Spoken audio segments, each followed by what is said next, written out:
Welcome to the Worldbuilding Workshop, the companion podcast to the book of the same name. My name is Stephen Slota, and here with me is my co-author, my co-host, the long-forgotten founding father most responsible for all of America's structural inequities. William Trent Hergenreiter is here in the house. That does sound like a name of somebody who would have signed the Declaration of Independence. Yeah, one of the ones that no one knows. Where did the Hergenreiters settle? Were they always in the Midwest, or were they in Pennsylvania? Nebraska. No, Oh, Nebraska. interesting. Yeah. Interesting. I think my entire family started, or the vast majority of it started in Quebec, or at least in French-Canadian territory. You're not French, though, are you? A little bit. Right. I'm actually a little bit French, Welsh, Irish, and Polish. I'm sorry. Whew. What a It's mix. quite a combination. It is quite a combination. That explains a lot. And it's actually apropos. Why don't you explain what we're talking about today in our podcast? Oh, thank you for that very kind and warm request. Today we're going to be doing kind of a kaleidoscopic conversation about the United States of America, partly because this episode will be airing right before the 4th of July, which is America's figurative birthday, but also because this year is the 250th year since the signing of the Declaration of Independence, and therefore we wanted to do a broad deconstruction of the United States history and trajectory through space and time using the world building template that we presented in the book. Now, I thought a lot about how we could structure this conversation, and I don't want it to become, or don't anticipate it becoming, a conversation about individual politicians or their perspectives, more so a big picture, how do we make sense of this sometimes beautiful, sometimes ugly place that we all inhabit? And except for our listeners who are abroad. Except for our listeners who are abroad. Do we have listeners who are abroad? Well, I mean, I'm assuming once we're both dead and the show gets popular that we will have a global audience. America is quite good at exporting culture, so that's something to think about. Yeah. I keep thinking about the episode of The Simpsons, Mr. Lisa Goes to Washington, which is a satire of the film Mr. Smith Goes to Washington. And the reason why I think about it is specifically because it does a good job of contrasting America's problems. The city of Washington was built on a stagnant swamp some 200 years ago, and very little has changed. It stank then, and it stinks now. Only today it is the fetid stench of corruption that hangs in the air. With the vision that sort of undergirds all of that, that is itself quite positive and optimistic. America was born on that hot July day in 1776. The trees in Springfield Forest were tiny saplings trembling towards the sun. And as they were nourished by Mother Earth, so too did our fledgling nation find strength in the simple ideals of equality and justice. Who would have thought such mighty oaks or such a powerful nation could grow out of something so fragile, so pure? Thank you. That obviously is a kind of tension that has persisted for centuries. No one has resolved this definitively in any way. And today we're just going to talk through that and figure out why haven't we solved this problem and what could we do to make things a little bit more equitable, a little bit more pluralistic, a little bit more manageable for future generations, since those leading up to us, and us included, haven't done a great job of patching the holes in this sinking ship. So Trent, I'm going to hand it over to you and let you riff a little bit on your thoughts on the development of a nation state. What is a nation state, and why should we or shouldn't we be focused on trying to construct that specific kind of social hierarchy or civilizational hierarchy? Right. Throw me the slow underhand pitch to begin with. No, so I mean, like, this is where when President Trump was elected the first time, I kind of went into this moment of like, how in the hell did we get here? How in the world did Western society get to a point at which we could elect a chimpanzee the color of a Dorito? And so I went on this huge sort of Western culture, started with the great courses that I listened to quite a bit. Started with Greek history and then kind of went straight up into the present day. And one of the areas that I really got interested in was the whole nation building that was happening primarily in the 18th and 19th centuries, in which, you know, the very short version of this, and this is something that is specific to Europe as well, is that after the Black Death wiped out a third of the population, the feudal system no longer could hold because there weren't enough workers, and that allowed people to actually get up and move and sell sell their work, to sell their labor to the highest bidder, so to speak. And around this same time, when people started thinking, why do we live this way? Why do we live in this very hierarchical manner? Shouldn't we have a little bit more freedom and say in where we are going and what we're doing? Is sort of the birth of, what would become the Renaissance and then leading into the Enlightenment, which it's like, oh, well, every individual should have agency and self-determination, and all of these kinds of things. And around this same time, once the feudal system starts breaking down, the aristocrats, the very, very rich, still need a way to muster an army and protect their goods and things like, their property. And this is where the idea of nationhood sort of is born, right? Rich people saying, I need poor people to fight for me, and I need to give them a reason to do that. So how about we just arbitrarily draw a line wherever there's some convenient geography, like mountains or a river, and just say, this is now France and this is now Germany, and you will fight and die for me because you are German, not French. And it's a really good sales pitch, right? For people to be able to say, you're like these people and you're unlike those people. And I think it's a great, I just assume that there's something in our lizard brain or human biology that finds that sort of attractive. But when you start going in a little bit more depth, I'm a firm believer in sort of regionalisms, that I think that there are regions that have very specific identities, and those identities are, based on the local culture that developed, which has to do with the weather, which has to do with the food sources, which has to do, with all these other things that do not extend across a huge geographic region, because the conditions change and therefore the cultures change. And I believe, I know quite a bit about Spain and Spanish history. So it's like, oh, well, I totally think that the Catalans and the Basques and the Galicians and those are individual communities that then when the idea of Spain comes around, you either have to, basically, the long story short here is that in order to make a nation, you need to suppress local specifics or local sort of personality in favor of adopting a national sort of identity that is more important than whatever your local identity is.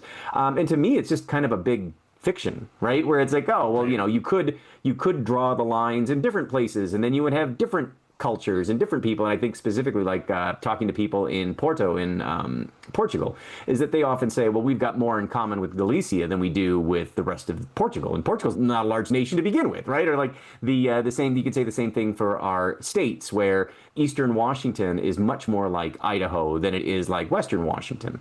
And that's like, oh, well, the state was drawn, the lines were drawn when they were drawn, and that's it, right? And now it's like, oh, well, now people from a very arid part, farming or whatever in Eastern Washington have to, get their politics from Western Washington or agree to sort of say that we've got a joint share or joint stake in this because we are a state with Western Washington, which is, very green and a very different environment and a very different kind of culture. So Washington State is a case in which I think it is totally false, right? That if you would start over and draw lines differently, you would definitely, what's the difference between Vancouver and Vancouver, British Columbia and the rest of Washington State, right? So if you just take for a second, if you just erase all the political borders in the world, you could probably do a much better job redrawing them. And they would not be in enormous geographic regions. And I'm thinking, specifically too of India and Brazil and China.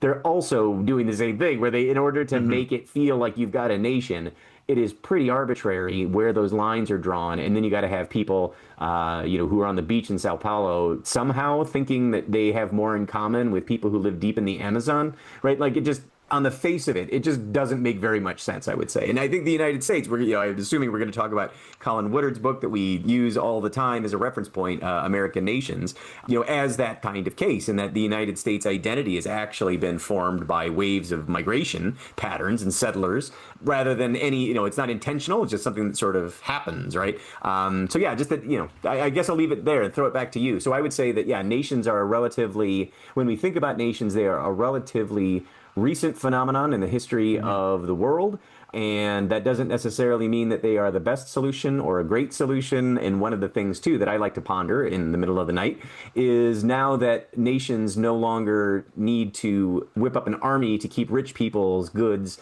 secure and safe because you can whip your money around electronically to any spot on the globe, are nations beginning to obsolesce and become irrelevant because, quite literally, because rich people no longer need them. right? So that's where, as our basic sort of social safety nets and public education and whatever, all these things are coming under attack.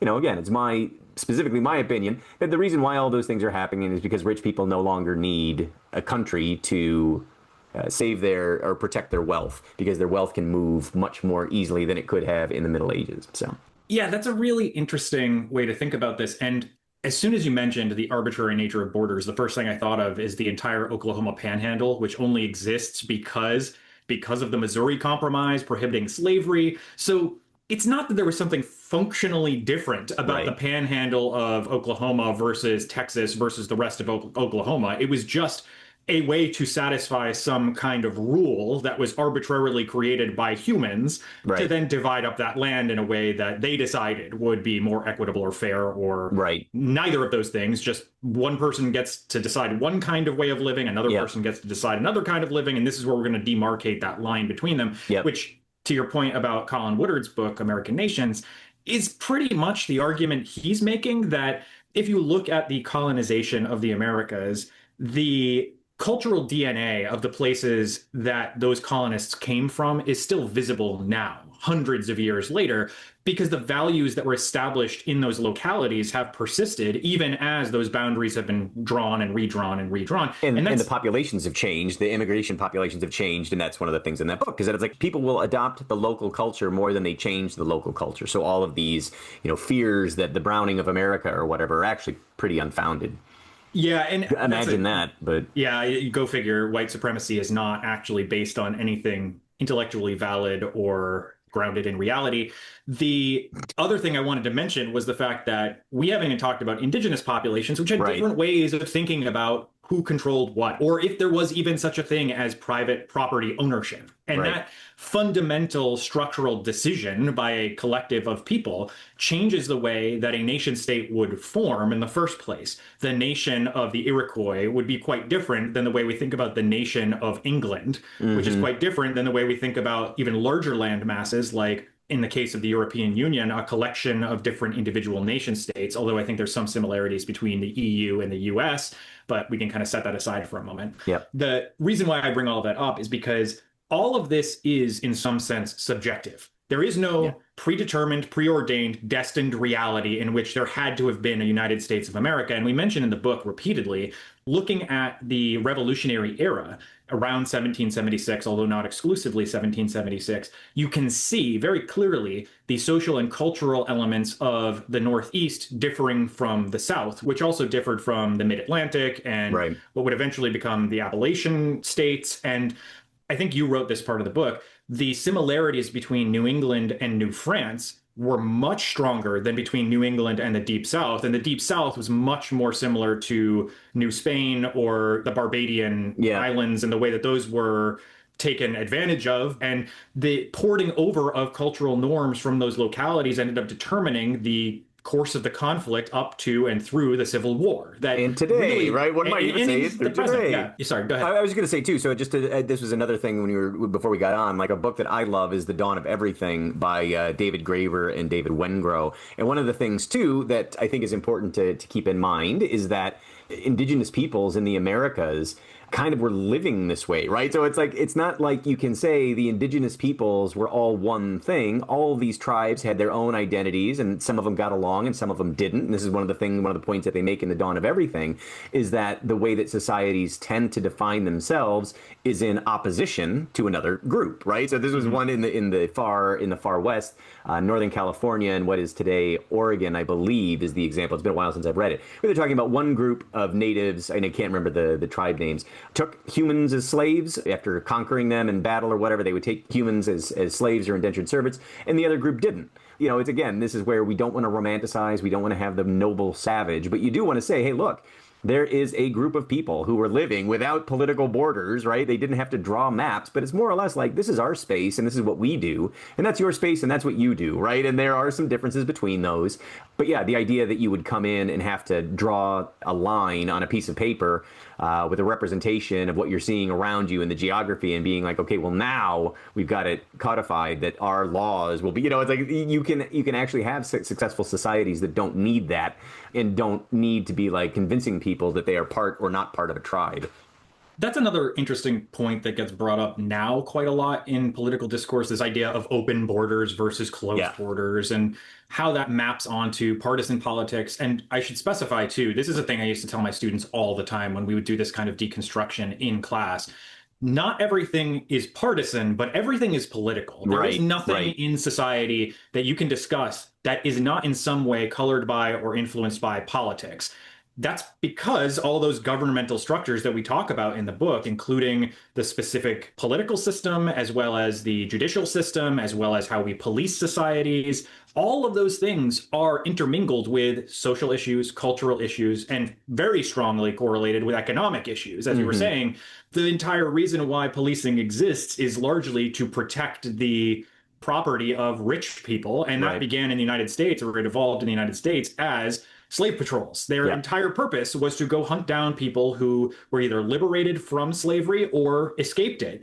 And that became the basis for our police system. So I get really frustrated whenever anyone comes into a conversation and says, well, it used to be that way, but that doesn't matter anymore. That was the past. And you often see this weird dichotomy or juxtaposition between the people who genuinely seem to believe that the United States is a shining city on a hill that was always going to be that, versus the people who are like, no, actually, this is like everything else in reality where the rules are made up and the points don't matter. And the delta between those two things is so wide that it's often very hard to have a conversation about what's in the middle.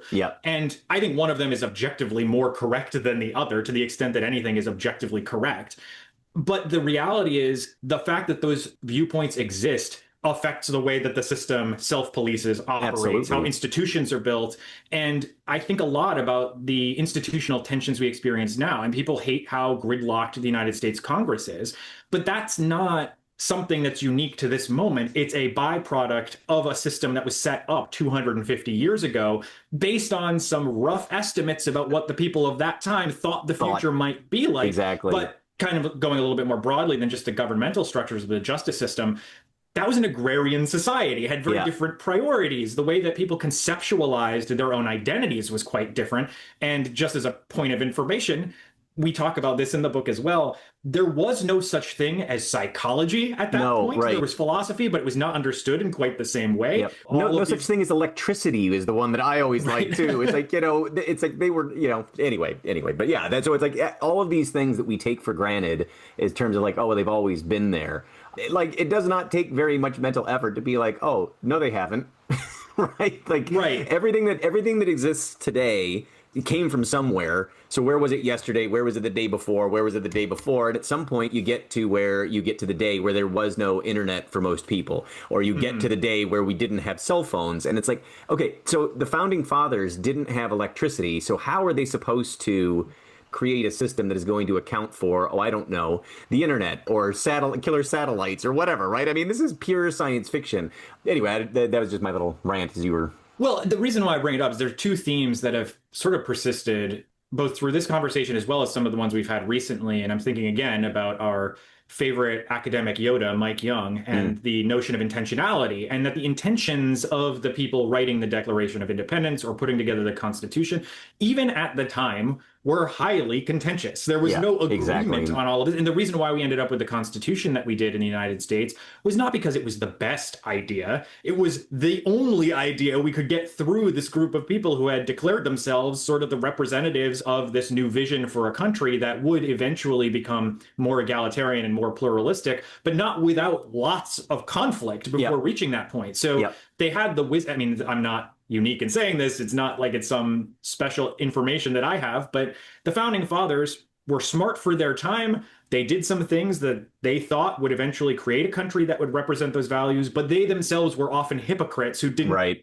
actualize the things they were talking about because they didn't know how to reconcile the tensions between chattel slavery and maintaining an economy in the new world that would eventually be able to self-sustain. So you end up with Thomas Jefferson and George Washington being slave owners and them refusing to relinquish that control because they thought, it would be economically catastrophic for me or people like me. And those kinds of incentives are what drive people's intentions. And so when we look ahead 200, 250 years, the decisions that were made then have to be rectified over time. And you can see evidence of this throughout the Constitution. There's a reason why other nations, other democracies that have emerged since the founding of the United States of America do not use the United States Constitution as their model. And somebody had used this example the other day that when the United States invaded Iraq during George W. Bush's term, the Constitution that Iraq developed for its new democracy doesn't look like the United States Constitution. And so far, they've had more peaceful transfers of power since that time than we have. Yeah. And the reason why I want to emphasize that is because those structural inequities baked into the text of the Constitution, because the Constitution's barriers to change are so high, means that the institutional calcification has sort of overwhelmed the system. And so a lot of the problems we see now aren't just about any one specific cultural or social issue or even one specific economic issue. All of these things have sort of aggregated to one big problem. And that big problem is the fact that we are adhering to a worldview that hasn't been updated to accommodate all the changes you were talking about with respect to electricity and the internet and even just the way people can travel more quickly. We talked about that in the first chapter of the book, this notion that they couldn't have imagined 200 years ago that people could move the speed of a plane to cross an ocean. That just was unfathomable to them. Never mind the fact that you can hop in your car and within a day you can drive across half the country, you know? That was just unheard of, unthinkable, and if it had been possible, would have radically reshaped the way these institutions were created at the founding. And now that we're kind of running up against the limits or the guardrails of that system as hard as we are, it raises a bunch of questions about, like, okay, not only does this seem like it wasn't definitely going to happen this way, like that the country's inevitable trajectory would end up in this place, but also maybe we need to radically rethink how a society can make itself more adaptable or flexible so that when authoritarians or populists or anyone else comes into power, they can't just co-opt that system and make it in their own image. They actually have to be responsive to those Enlightenment values that were established at the founding. And that's what, you know, Thomas Jefferson, too, who this is something that we don't ever really talk about in the public sphere. But Thomas Jefferson was the guy who was saying every 18 years, the Constitution should be rewritten because every generation should have their own Constitution, right? And it's like these people these conservatives who walk around with the Constitution in their pocket and then say it should never change. It's like, well, even Thomas Jefferson didn't believe that, you moron, right? The other thing too that I love, like, so if you just take yourself out, I was talking about this with a colleague the other day where it's like, man, we've really been brainwashed. If you think about the history of the world in terms of like how the Americas became colonized and settled by Europeans, that when Spain comes over, right, the idea of like who found what is now North America first, besides the indigenous people who were living there, right? It's like, oh, well, you know, first the Vikings were over, you know, there's all sorts of speculation about who's actually the first one, and it wasn't Christopher Columbus.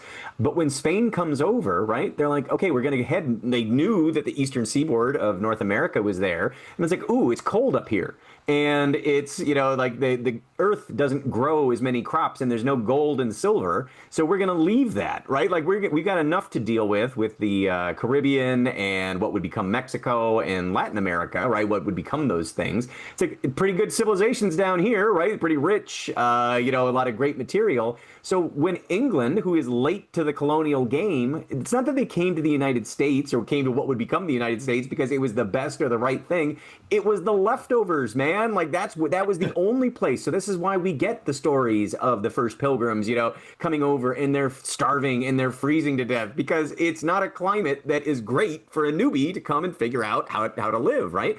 And it's only over many, many, you know, generations of people do we finally kind of get a foothold in what is this area and learn how do you live here. But even, you know, the natives at that time, like especially the plains, it's like, oh, when winter comes, you move away from it. You know what I mean? Like, you don't need to you don't build a permanent town. You know what I mean? Like, you move. So I find that very amusing, too, that the United States, God's chosen best city on the hill, all that kind of stuff, was basically the scraps that were left over for the Western European countries who hadn't gone whole hog in the colonialism like Portugal and Spain had. That's kind of what was left over. It makes you rethink the whole manifest destiny and all these other things that are baked into the way that we in, you know, our K through 12 schooling are taught about the history of the United States. And I also love the fact that there's a jump from Christopher Columbus, and then we just kind of like wave our hands a little bit, and then the Pilgrims are here. And then we wave our hands a little bit, and then we've got the American Revolution. And it's like we're waving our hands at centuries of history where things were actually happening, right? That mattered. And it's it's like one of the great two of the great courses that I absolutely adored, and I would recommend to everybody. And I don't know the authors of the lectures offhand. One is the British colonies prior to the Revolutionary War, and then the other one is Latin America in the time of revolution in the 19th century. Both of them are really eye-opening because they are told, the history is told from someone who is not rooting for the United States, right? It's like, this is just history. This is just what happened. And also that same idea, too, that there are plenty of people that didn't want the rabble-rousers in Boston to trigger a revolution. It's like plenty of people, and they weren't Tory, jackasses who were super, completely under the thrall of the throne or whatever. It's like, do we really need to be doing this? Like, I'm going to be risking my livelihood, if not my life, if we go into rebellion, right? And we don't talk about that either. We talk about it like everybody was for it, and that the American Revolution is a thing that was experienced as one event from the tip of Maine down to the tip of Florida. And it's like, no, it was not, right? It absolutely was not. And your mileage varied greatly on how much any individual local community thought that this was a good or a bad idea. And this is where I think it's also important, a half an hour in after bagging on all of this stuff, I think it is possible for a enlightened person to hold two thoughts in their brain at the same time. First thought being, it's pretty amazing that they were able to pull off what they did with the success that they did. And this means pioneers and, the people that came to the New World, and whatever, and putting aside the fact that there were atrocities and bringing disease and all these other kind of things. You can say that's pretty amazing that these people were able to grind out and form a new society that has, lasted now for 250 years. So that's one side. And then on the other side being like, yeah, we've got some improvements to make. It was not a perfect job. The fact that they could not reconcile the issue of slavery, in order to write the Constitution. And I think we probably have a lot fewer problems today along those lines had they managed to figure that out. But like you said, the document that was written espouses beliefs that this country has never fully embraced. And I think that that's where some of us are like, hey, we don't need to throw the proverbial baby out with the bathwater, but how about we actually, give liberty and freedom and justice to everyone, regardless of their race, their class, their gender, their sexuality, right? Like that's kind of believing in America as opposed to like, no, let's just go back to the founding fathers. Like this is the best we could do. And it means that certain people are always going to be haves and other people are going to be have-nots. And it's like, well, I believe in that mission that we should be paying reparations to the communities that were disenfranchised because like we were talking about, yesterday has an impact on today, and 2 days ago has an impact on yesterday, right? And just keep going back. And when we've seen African Americans and indigenous peoples who were slaughtered and robbed from and made it impossible so they could have an equal future. Yeah, I do think that there's some going back and saying, hey, look, we gotta help repair what we didn't do right to begin with. And that is obviously, I can just see if there would be people who are not of that political mindset listening to this right now, which I highly doubt, their heads would be exploding because it's like, oh, well, no, the United States, it's myth building. It's the United States was this thing. It's always been great. It cannot be improved upon. And the only people who want to change it are evil and bad and want free things from the government. And it's just a totally ridiculous kind of way. They say to be a good debater, you need to be able to argue your opponent's points, right? Or you need at least to know. And it's like, okay, I don't know any progressive-minded person who would go that kind of like batshit crazy in terms of being like, oh, no, the whole project is useless. It's like, well, there's definitely things that can be, I guess, rescued or, reinvigorated, or actually, like you're saying, in the case of, a lot of the language, or just like followed in earnest.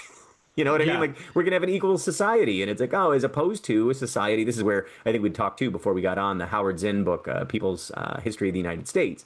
It's like, oh, well, these guys who wrote the Constitution were not they were not the dregs of society. They were educated and they were landowners and they were all men and they were all white and they were already privileged. And written into the Constitution is, well, we're going to maintain our privilege for us, right? And it's like, and more people should become privileged like us. But how you do that will vary if you are, an indigenous person or if you were brought here, generations ago against your will through the slave trade or whatever it is. It's like, oh, well, those people don't count. Like, how do we go back and sort of rectify? Oh yeah, that was totally justified at the time, so then it's totally justified now. You'd mentioned myth making, and I think that's a really important point here, because when we're talking about world building, the template we provided in the book, the structures and the substructures, can be used to build fictional societies, but they're also really useful for breaking down existing societies and understanding the interrelationships between those various substructures. And there are different perspectives on all of those substructures, even setting aside just the facts, ma'am, this is the part that's true, quote unquote, history, the thing that is objectively real. And the myth making component ends up being incredibly important for propagandizing purposes. Absolutely, telling people about this, we are a shared people, we have this history together. And in some sense, that is true. There is some portion of that. There's a kernel in there where, yes, all of these things are shared by a society that has ensconced itself in these geopolitical borders. On the other hand, there's also all this other stuff that gets left out intentionally or unintentionally, depending on who the myth maker or storyteller is. And this is another thing you and I talked about in the book. But when we were growing up, the story or the narrative of the American society, American civilization, America as a country, was heavily tilted toward one specific myth. And it was not toward the parts of that myth that were shameful or difficult or even just incorporating of other people's perspectives. It was a very white, top-down kind of approach that treated the founding fathers as if they had done something that couldn't have been done by anyone else anywhere else. And it reminds me of Guns, Germs, and Steel by Jared Diamond, and how I thought going into that book, oh, this is an interesting premise, that there were these kinds of events that unfolded in this part of the world that then caused certain kinds of decisions to be made that led to the development or colonization of other parts of the world. And then the book kind of goes off the rails and becomes extreme. I mean, it just becomes extremely dedicated to the mission of saying that the Europeans were smarter and better than everybody else, exactly. Which is not what actually happened. It was preordained. It's basically Jared Diamond's, like, if everyone just follows through, these are the rules of the game, and you can't complain that the Europeans won. And it's like, okay, that's not like what happened to the first half of the book, where he was actually making decent points about you can't make this without these raw materials. And before people started mixing, they didn't have those raw materials where they were from. That's why trade has always been so popular, right? Because it's like, oh, we don't have that where we're from, and we'd like some of that. How about we have some of this stuff that you don't have, right? It's like So anyway, that's a very well. I mean, the only reason I mention it is because it contrasts so heavily or so strongly with Dawn of Everything, and also other views of American history that aren't explicitly from those perspectives. You can drill down into the micro, or you can look at the macro, and just some examples of that include things like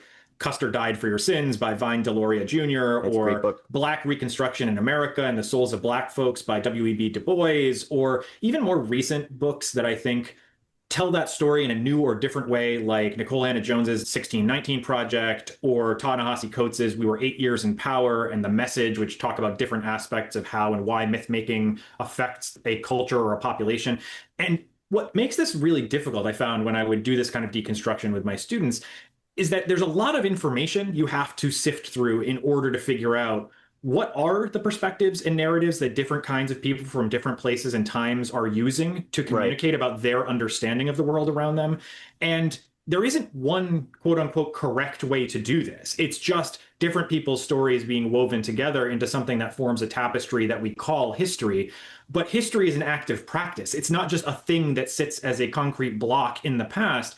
There's always new discoveries being made. There's new ways of interpreting information. There's new perspectives that need to be woven into that tapestry. And that's the part that I wanted to emphasize for my students, that when we would talk about the differences between, say, the United States and Iran and China or Russia, or any other part of the world for that matter, it really was an exercise in understanding how diverse are those communities in terms Right. of the belief structures or myths that are told within that community and between communities that then shape the decision making of the people who come later. Because Right. Right. you don't get the MAGA movement if you don't have the America First movement and Charles Lindbergh and Father Right. Coughlin. Like there are all of these other precedents that had to be set in order for the present to come to pass.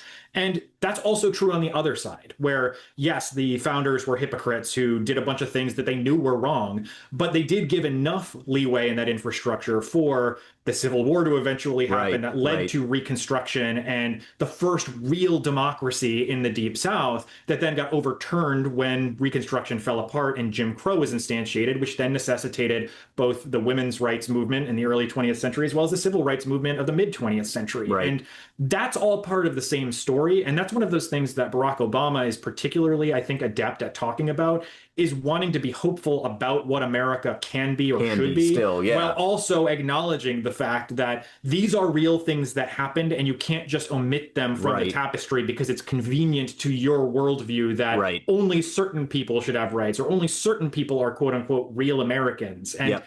that's one of the reasons why I like doing this as an exercise with students. I want them to see the interrelationships between the governmental structures, the economic structures, the social structures, and the cultural structures, because those things can't be disaggregated. And we need to understand the present in terms of those categories, extending all the way into the past, as you said, back to the Right. Black Death. Like Yep. there's a Yep. reason why the Enlightenment happened. There's a reason why the New World was founded in the ways that it was. And that and there's even reasons why chattel slavery became a thing and why it was so Yep. difficult for the abolitionists to be able to overwhelm the South. I mean, all of these pieces have to kind of fit together in the timeline in which they're co-occurring. And I guess that's the main point I want to make, is that there are all these coincident events taking place. It's not all one thing or all the other thing. It is a combination of Right. things. And that tug of war, and as Colin Woodard puts it, between Yankeedom and the Deep South still continues today, even though Absolutely. the various 11 nations that he's talking about have sort of been subsumed into those bigger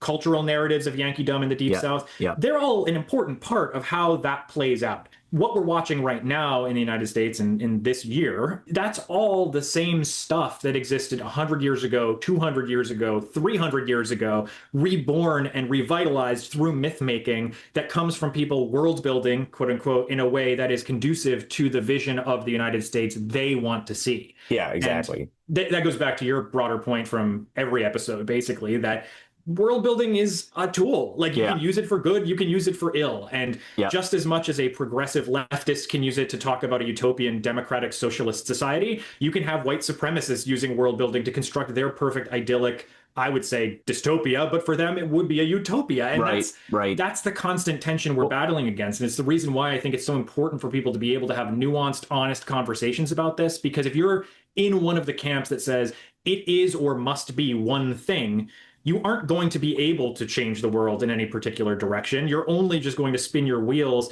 because you're never going to be able to answer the question, okay, what happens after the revolution that gives you the thing you want? Right. Because as you Right. pointed out with the American Revolution, not everybody was on board and Right. they didn't all have the same vested stake in things going the way that they did. You know, it was quite diverse. There's a great book I love by Bob Altermeyer called The Authoritarians, and it's very specifically about research on authoritarian personalities and trust hierarchies, how people end up deciding who to trust in a society. That book actually explains a lot about why it is so difficult to motivate change in a society as big and diverse and complicated as something like the United States of America. Right. Because in addition to all of those little tribal localities you have where those cultural or social or other issues persist and sort of dominate the decision making of local officials, local community members, etc. Yeah. All of that stuff is also wrapped up in the biological mechanisms of humanity, where, as you said toward the beginning of this conversation, people are predisposed to favoring the things that are closer to them than the things that are further away from them. And I have a Yeah. really quick anecdote about this from my own lived experience. When I was in middle school, I think it might have been high school actually, there was this tidal wave that washed through Indonesia and killed hundreds of thousands of people. It was a disaster, a monumental disaster. And at the same time, there was a very prominent murder on the news about a young American woman who was killed by, unbeknownst to everybody at the time, but it was her boyfriend who killed her and dumped her body in the ocean. And that dominated the news cycle over and above the tidal wave that had killed hundreds of thousands of people. And I remember asking one of my family members at the time, why is that? Why do we spent so much political, social capital talking about one death versus the 200,000 other lives that were just as valuable and rich, and they had just as much going for them as this one person. The answer ended up being because that's what sells newspapers. Like Right, there's an economic exactly. incentive here that's baked in that causes people to gravitate to one kind of reporting versus another. And that distance between somebody living in the United States versus living in Indonesia, or when the Iraq War happened, people who were being killed as innocent civilians in Iraq by the United States or coalition forces, all of that felt so distant to everybody that they just couldn't relate. Whereas something that happened in their own backyard, figuratively speaking, was very easy to relate to. And so Yeah. it was very easy to attach your attention to.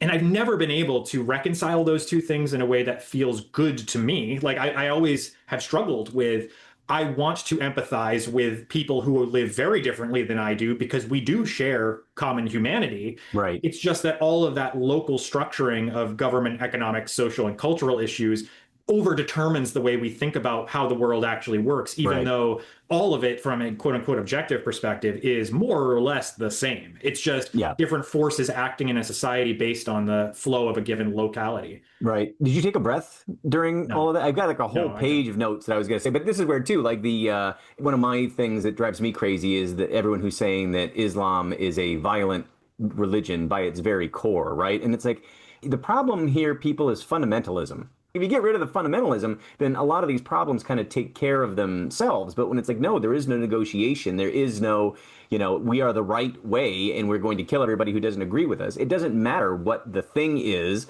that you're saying. It's the fundamentalism that allows you, creates that moral framework in which you are justified for doing anything because God is literally on your side because you're the chosen people. And the problem is if two different people think God, it's like when I always think when we got football players who are praying at the end, for a last minute field goal, half of them are praying for it to go in and half of them are praying for it to go out. And then it's like, oh, well, if it goes in and that's what you wanted, then you're like, oh, I must be blessed. And if it goes out, then you're like, I guess I better, say penance or whatever because I didn't pray hard enough. But I wanted to, so a bunch of different stuff that I was thinking as you were going, and I will try and recap them quickly. Number one, this idea that the further out when we're talking about the scope, the further out you go, the more general you need to say. So like, we can say things about the United States that we eat more pizza than they do in Mexico or whatever it is. Like that's a generally true thing that is inoffensive. And I think that this is also where the generalized statement is easier to swallow, easier to just kind of compartmentalize. You know what I mean? To just be like, oh, people are like that. And it's like, oh, and it doesn't matter what sort of level you're talking about. But you always got to recognize, I use the one from Wisconsin where it's like everyone in Wisconsin loves cheese, beer, and the Packers. And it's like, well, obviously there are plenty of people who don't love all three of those things. But if you throw a stick down the street, you're probably going to hit somebody who, you throw it down the street 10 times anywhere, you're probably going to hit somebody who checks all of those boxes. But thinking, more broadly, it's like, okay, well, that's a nice, convenient way of thinking about Wisconsinites without having to worry about individual personalities and things like that. But, to your point, too, that things have never been perfect, and whatever. I'm thinking specifically in our neck of the woods here in upstate New York, we've got a lot of Frederick Douglass history in Rochester specifically. And I was going to say, this is our 4th of July episode. Go read What to the American Slave is Your 4th of July, and you will get a pretty good vision of how somebody in mid-19th century, former slave, feels about that, right? It feels about the Constitution and things like that and how it's applied. And then also we've got up in this neck of the woods, Susan B. Anthony and Elizabeth Cady Stanton, who are, trying to push through women's suffrage and equal rights for women. And it's one of the things that I'm always quick to say, too, in our classes that, especially at 2020, it's like, that's only been around for 100 years, right? That's couple generations of, your parents, your grandparents, your great-grandparents. Well, depending on where you lived in the country, your great-great-grandma probably couldn't vote, which seems, you know what I mean? Like it's out of our living memory, but it's not all that far away. And we need to think about these things that just because we were born into them, or like, my colleague Michael Brown always talks about the 40-hour work week, generations of labor activists sacrificed a lot, including their lives, to get some workers' rights, and how cheaply we are giving back this idea that once you're salaried, well, any amount of time, you're not limited to 40 hours a week. You got to do what the job does. And it's, for me, a great coup for the ruling class to be able to say, oh, well, we're just going to say once you're salaried, you don't get overtime, you don't get any of those things, right? So that's one of the other thing too that I think is really important that the Dawn of Everything, Graeber and Wengrow talk about is one of their arguments, and I love too the fact that people have challenged them by saying, well, you're just making up things that didn't necessarily happen that way, or you're speculating, and their answer to that is, yeah, but so are you, right? You know what I mean? Like the history that you've constructed is no more or less that myth making than what we're doing. But one of the things that they suggested is as people start coming over from Europe to settle in the Americas with these indigenous people, that the indigenous people are like, you live under a who? A king? Like, why would you give up your liberty and your individual freedom? Like, these were concepts. The only reason that liberty gets a name is because it's in contrast to being subjugated, right? And it's like, well, we don't even know what liberty means because we don't accept subjugation. And one of the ideas in the Dawn of Everything is those are the ideas that start filtering back into Europe and makes European white intellectuals start thinking, why do we live in this system where we're under a monarch who we don't have any say or very limited say, as opposed to being individuals who have some agency and have some ability to control our own lives, right? So, and again, it's one of those things that my other favorite thing with the Renaissance, especially, is that we just think that on Monday it was the Dark Ages, and then on Tuesday a light goes on in Italy, and there's all this flowering of thought, where people completely ignore the fact that in Al-Andalus, that was the golden age of Islam, and they were light years ahead in science, in math, in philosophy, and all of these things. And it's like, oh, it just so happens that when Ferdinand and Isabella boot all of the Muslims out of Spain, that, what's right after that is both the age of discovery, right? Sending people out, sending Columbus out happens that same year, but also all this flowering of ideas. And it's like, is it flowering or is it like citing? We never hear that they're actually drawing from this rich intellectual history from the Far East and from the Middle East when we're building this European Renaissance that then bleeds into the Enlightenment. It's like that's all not. It doesn't go straight from the Greeks to the Romans and then skip over 800 years or whatever and then land in the laps of the people who are during the Renaissance. It's like no, there is always an evolution. And one of the stories too that I like, I can't remember what history lecture it was, but it was about how paper made it to the West, and it's like the one time the Chinese emperors and the Islamic kingdoms came into contact, and it was like they had a skirmish, and a couple of the Chinese that they captured knew how to make paper, and that's how paper made its way into Europe through Al-Andalus, which is now Spain, right? And it's like, okay, so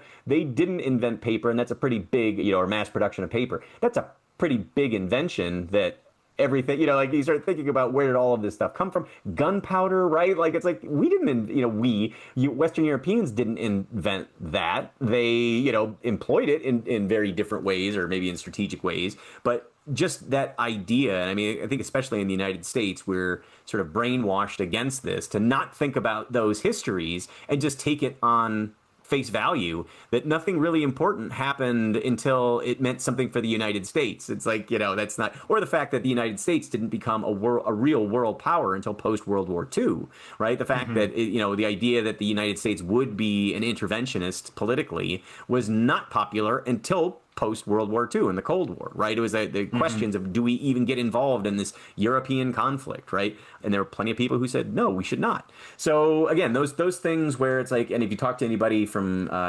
England, who, the United States was the reason that we won World War I, we being, the Allies won World War I and then won World War II, the British take on that is, well, you're like the super sub who willingly sat on the sidelines until, there was a good moment for you to come in. And that's where, the sort of mythology in England is that they held on until the United States could get involved, right? And there's all sorts of reasons about why politically the United States got involved when they did. And not all of them are shining examples of we did it for democracy.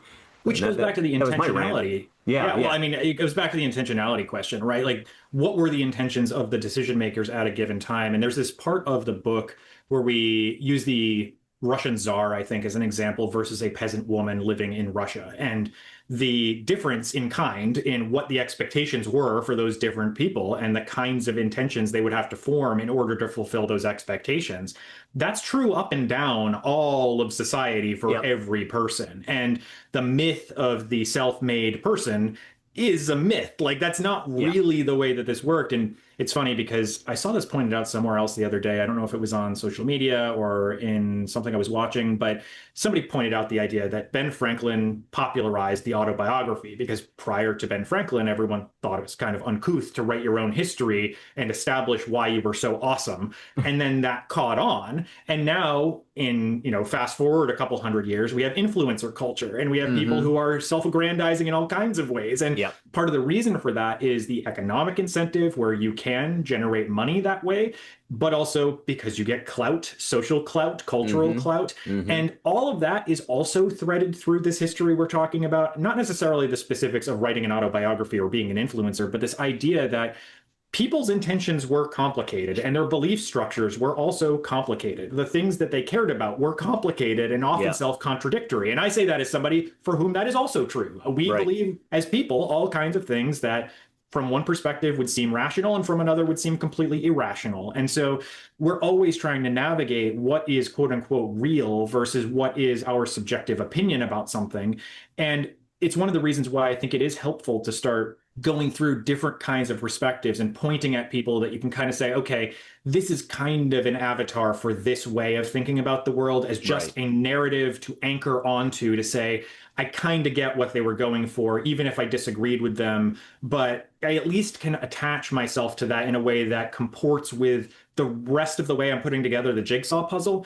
So I had said to you before we started recording that I think Bernie Sanders is an interesting example of this because he captures that labor activism spirit without getting wrapped up in cultural and social issues, whereas there are other political figures who are all about cultural and social issues, but not as big into labor activism or wealth inequality. And it's not to say like one of those things is right and one of them is wrong. They're just different ways of interpreting reality, the same way that we've talked about learning theory as being a bunch of different colored lenses that you're applying to the world to try and understand it from different people's perspectives. So when I think about what all of this, what all we've been talking about means for the history of the United States and where we go from here after 250 years, first, I keep coming back to the idea that 250 years is basically nothing in the scheme of human civilization. It was so small a period of time, going back to your example of women's suffrage being only about 100 years ago. Like, there's a lot of room for stuff to change going forward. And just because the United States of America has existed for this 250 years does not mean that, one, it was the optimal way that it could have existed, or two, that it is the way that it will always exist. And I've long been in the camp that, and this is another reason why I think Colin Woodard's work is really interesting, that those local or regional elements that dictate how and why people behave the way that they do will always overwhelm the sort of federalist perspective, especially the bigger those federal boundaries move across the terrain, that they expand across the terrain. And so you end up with this conflict between federalism and centrality. How are you constraining certain kinds of behavior versus accepting certain kinds of behavior, in addition to the sort of partisan pull between one worldview and another worldview as represented by Yankeedom in the Deep South? You also have the push and pull of things like federalism versus states' rights. And what does that mean for different people? And I'm not talking about states' rights in the way we describe what the Civil War was about as a way to not have to talk about chattel slavery as being the actual cause. I'm talking about the legitimate, like, where does a state's autonomy begin and end relative to a federal government? And this is why I made that comparison earlier to the EU, that idea that that is another way to do federalism by a different name, or at least by a different structure that serves a different function. The EU is an economic structure. It is not the same as a governmental structure, at least not the same way that the states are united in America. But that is an example of a way you can construct a society that is dependent on trade, that is trying to create greater equity across a civilization, versus what the United States has tried to do, which is homogenize a population under this myth of the country's founding and use that as sort of the organizing principle for all this other stuff that needs to follow from it. I used the example earlier when I was talking to you about Finland and its education system as being sort of an exemplar of education systems. And the challenge with porting that from Finland to the United States is Finland is a smaller country with a more homogenous population that doesn't have as much ethnic and racial diversity. There's not as much social or economic inequity as there is in the United States. So you can look at Finland's system and say, wow, it's working great. They don't do standardized testing the same way we do. They don't emphasize this very rote memorization, direct instruction based kind of teaching. And that works for them, but it works because of the situated context in which it's unfolding. And in the United States, to the extent that everything is situated, the United States is hyper situated based on all of these other factors that are trying to compress so many differences into one generalizable thing. And we don't really have a solution to that because everybody's perspective is regional or local. And so us talking about our view of what the United States is or should be is probably quite different than that of somebody living in the Southwest or the Southeast or the Midwest. And so as much as I am sick of hearing New York Times opinion pieces about people in diners in rural Midwest America, it doesn't invalidate those people's feelings or perspectives. Exactly. It just means that there are different ways of seeing the world, and we have to figure out, if you were to continue this nation state, you have to figure out how to talk across those boundaries. Although, and I'm going to put a pin in this for a different episode so that we can come back to it, but the way that the information ecosystem is constructed, the way that misinformation and disinformation is distributed through social media, this is one of the things that I always harp on Ezra Klein about, that I find so deeply frustrating when he interviews anyone, is that there is this sort of blindness, willful or incidental, to the role of the media ecosystem in how people understand their reality. It's not fair to say you can just persuade your way out of this problem with the way the United States is functioning or dysfunctioning, not functioning right now. Based on an idea, based on the strength of an idea, right? Because there is no world in which that's the case. I always tell my students the key to becoming an adult is understanding that you can't reason your way out of a problem you didn't reason yourself into. You have to actually take the time and energy to go learn a thing and really sit with it. I'm not saying the do your own research crowd on Facebook is doing it right. What I'm saying is you actually have to learn how to learn and then use that learning to understand the nuanced differences between regional versus federal kinds of power. Well, that's what I've been saying too for a while now. It's a little catchphrase I came up with that I'm quite fond of. I love history and I love mythology, but the two should be kept separate, right? And it's where it's like, this is the problem where I think that people start to blend. They want to believe, because it feels good to believe, that we are a morally superior, the United States is a morally superior ethical country or whatever. So they go with it, right? And this is where, thinking through, and this is one of the things, for me too, is that it would keep coming back to Yoda Young and the idea of intentionality. But this is where too, you can make a claim that a lot of times the historical wrongs that, now we look at them in their historical wrongs. Well, the reason why they were perpetrated is because the people didn't really know. That's, they did not understand at that time, versus the ones where it's like, well, no, they intentionally, thinking about, oh, we're going to, have these blankets that we're going to take from the people who've had smallpox and died, and we're going to give these to the Native Americans, right? It's like, that's intentional, man, and that happened. And you need to take that on with your mythologizing, right? Like, does a superhero, does a good guy do that? Because we did that. And it's not that the entire country got to vote on that. That's where people also get so stupid about it. It's like, so it's not like it was an intentionally thing that, everybody knew was happening, but it did happen, and it had a catastrophic effect for this population. And then the question is, what do you do about it now that comes to light? And this is where, and I really do. The thing is, I really legitimately enjoy talking with people from across political spectrums, provided everybody is not in their own little myth bubble and they're willing to take on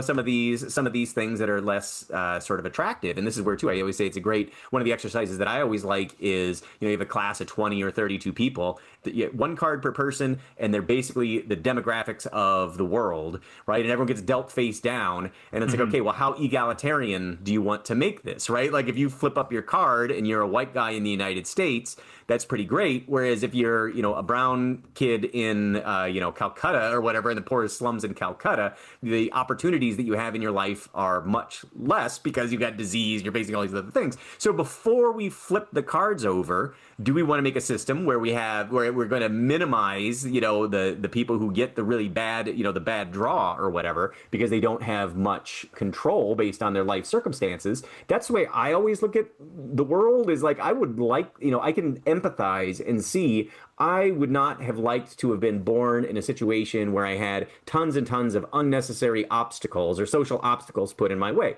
So let's eliminate as many of those obstacles as possible so people can, live up to their full potential. But I've got some friends, some libertarian hardcore friends who are like, well, no, here's the thing, is that that's a nice idea, but the cards were dealt, we did turn them over, and I'm in a privileged position, and I'd be stupid not to press my privilege everywhere I can get, right? Because it's like, oh, that is a really, to me, an antisocial kind of sentiment, but it's really hard to argue against. And it's like, oh, well, the reason why we committed, genocide, why nations commit genocide is for power and resources, and they shouldn't have to apologize for it because that's the name of the game. And it's like, okay, but I actually don't think that's the name of the game. But if you do, you just kind of have to say, I guess we agree to disagree. It's like everyone needs some sort of society and some sort of structure for people to live in relative harmony and not be killing each other. This is the whole Hobbesian war of all against all.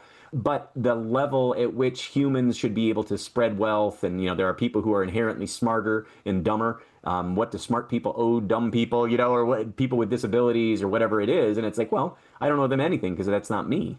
You know what I mean? And it's like, if I ever wind up in that situation, then I guess I'll risk being exploited. And it's like, it's so far from my own worldview how you could believe that. But it's also, at least it's honest, right? I mean, there is no, oh, well, that's a lie, and this is a lie, and you're making up woke American history, right? At least they take it all on board, and they're like, oh, yeah, well, that was awful, but it made these people rich, and that's why it happened, right? And it's like, oh, well, at least you're dealing with the facts there, rather than pretending that slavery was a peaceful society, and that slave owners were good to their slaves and treated them like family and whatever. And it's like, I don't need to make up that myth. Like, you need to take on board that it was brutal.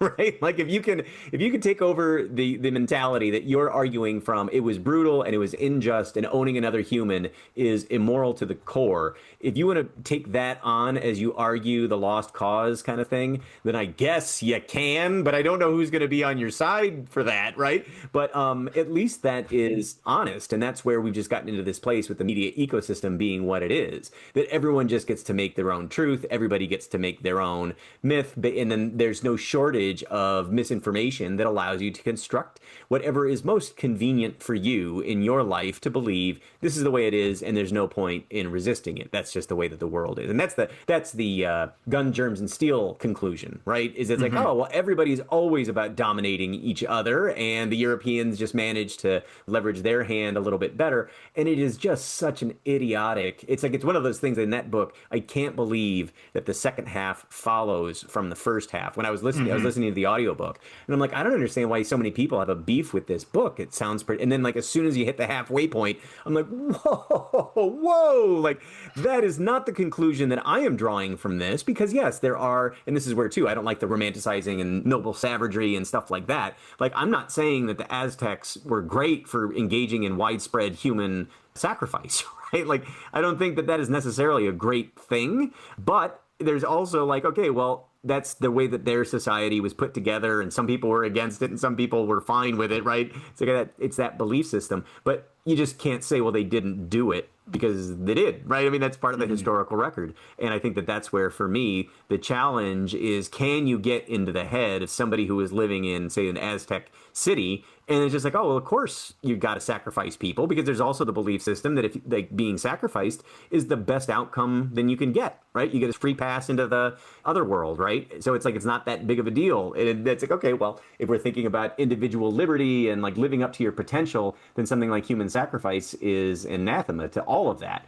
But if that's not your worldview, then it's like, okay, well, that society believes something completely different. And that's why it was a cultural practice that stayed. And then this is where today, okay, well, it's a good thing. We're now in 2026. We know a lot more, right? And we can kind of decide, if we're honest about it, what are the things that are ugly parts of the past that we now know were rooted in falsehoods or, inequality or whatever. And then can we make some rules to help address that? My brother once said, when he had his sort of like road to Damascus moment politically, and sort of started seeing that democratic socialism is not the end of the world, right? Because he lived in Switzerland for a while. He's like, oh, well, it's pretty clear that there's a gap between the haves and the have-nots. And politics basically boils down to, are you widening that gap or are you closing that gap, right? And that's where the thing I love too with, no politics in the classroom and whatever. And it's like, that's an idiotic goal, because of course there's just even making a syllabus, what texts you choose to put in front of students versus which ones you don't choose to put is a political decision, right? So like, rather than pretending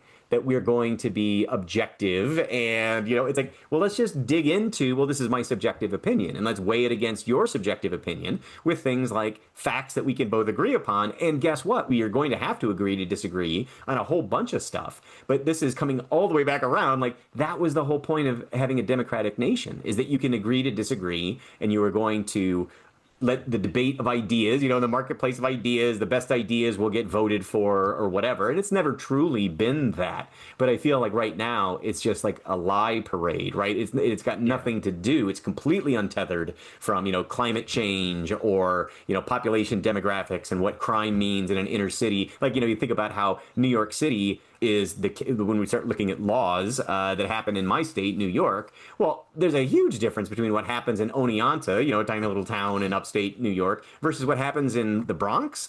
Those laws have to apply. Those state laws apply to both groups of people, and it's there's not a whole lot that unifies those people in the state of New York, right? Because their conditions are wildly different. But that's the idea, is that through democracy and through everybody being able to have their say, we can together put our disagreements behind us and move forward. And here at our 250th anniversary, I don't know if we've ever been as far apart, right? Like, the Civil War would be the most obvious case in which people are beating each other half to death on the floor of Congress. And it's like, I feel like we are one or two news windows away from that literally happening today, right? So I don't know what you do. I wanted to end on sort of an actionability note. A bright note? Yeah. I don't know if it's a bright note, but it is an actionable note. The main issue, and you and I have debated this with a lot of our social circle, but the main issue is that the institutions themselves are just very difficult to change. And that kind of changing them without some kind of complete meltdown of those systems, requires having the political capital and goodwill to make that happen. And specifically, I'm talking about things like reforming the filibuster or eliminating it altogether because of its tendency to be abused. Or the Electoral College being another one, right? Yeah, exactly. It's outlived its purpose in some ways, but then, in other ways, I think it still does sort of serve its purpose. So people in Wyoming aren't completely disenfranchised by people in big cities, but it's now way overdetermined in the other direction, where the majority of the population is not getting what they would like to see out of the government. Which seems like an interesting problem to grow out of a society that was originally agrarian, although, right. And this goes back to something we've said to Roger Travis before, that the main difference for us, the thing that isn't the same as the past, is the orders of magnitude, that It's just so much bigger. As you said, the differences are so much wider than they had been in the past by virtue of the scale of some of these problems, like wealth inequality being one of the biggest ones. Right. That you can have a handful of billionaires having as much money as the entire lower 40% of the population. Like, that is bad for society for a whole bunch of reasons, not least of all, as you were saying earlier, who gets to make decisions about how society is propagated forward and on what grounds, for what reasons. So I think those are some of the biggest things are reforming the Electoral College or eliminating it, reforming or eliminating the filibuster. If I had my way, I would abolish the Senate and just raise the cap on the House to have adequate representation, because that's another element of this. The House cap has not been raised since the early 20th century, and the population is 3 times bigger. And it's not distributed in the ways that it was before. So that's another big one, reforming the Supreme Court and changing it so that the justices don't have permanent lifetime appointments to one seat. One of the things, too, that I remember looking at when I was looking at some crime statistics, because, it's the idea that we're safer today than we were in the 70s, but everyone feels like in the 70s, in the conservative view is the past was always better. And I can't remember how much the United States population has grown since just in my lifetime, in the past 50 years or whatever. But it's significant, and it makes total sense to me that even systems from 50 years ago would start to buckle if they're not reformed. It doesn't even have anything to do with diversity, and you're having lots of people coming from different parts of the world. It just has to do with how many people are here, right? And but that's where, all of these questions, it seems on the face of it to be so obvious. And there are some very, moneyed interests who I think are deliberately muddying the waters and making it so people who don't think about this stuff have a very general kind of easy thing to lay on and be like, oh, that's too hard. These things never work, blah, blah, blah. Because they don't need to think about it then. If you just dismiss something, as opposed to saying complex problems have complex solutions, let's sit down and talk. No, the immigrants are the problem, right? I mean, that's a much easier solution, right? It's like, then you just get rid of all your immigrants. It's like, well, turns out that it's not that simple. That's a dumb way of framing that. And we lose a lot by, we've gained so much by welcoming immigrants into this country. But, again, it's like if you're not going to be willing to deal with actual facts, or you can go to a source that is going to give you deliberately skewed information, then what's the point of even talking about it? What's the point of even debating? And I think that that's when the Peter Thiels and the Elon Musks of the world win, when it's like, what's even the point of debating? I'm just going to let rich people make all the decisions. So put a happy face on this. Put a rainbow on the 250 years of the United States. I love this country, but I also can't stand so much of it. That's where I think that's basically how I feel. I was just going to say, for anyone interested in more on all of this, I really like Jane Meyer's book, Dark Money, is a really useful glimpse into how and why economic powers are able to influence the political system.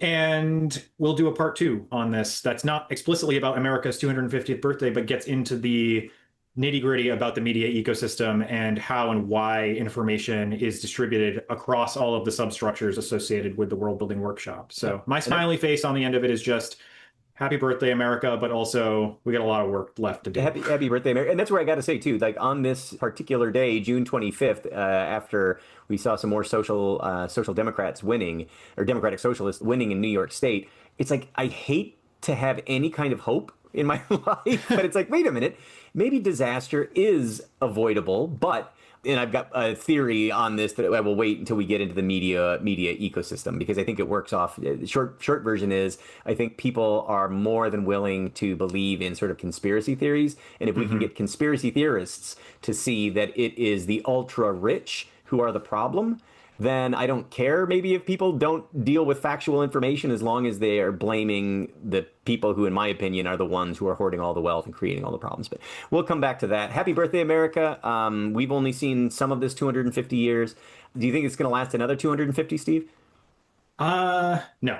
I think that whatever comes next will have remnants of America, much the same way that America has remnants of the Roman Empire. And we will not be here to experience it ourselves, but somebody else will. And maybe they will hear this podcast and it'll be folded into the LLM AI output that somebody gets when they ask, what is America? Those guys were like Cassandra. That's what they're going to say. That's how it feels. They had all the answers. All right. Well, good talking to you, Cassandra. And we will check in with you next time. All right. See you later, everybody. Okay. Bye-bye. Bye-bye. The World Building Workshop podcast is a production of Trent Hergenrader and Steven Slota.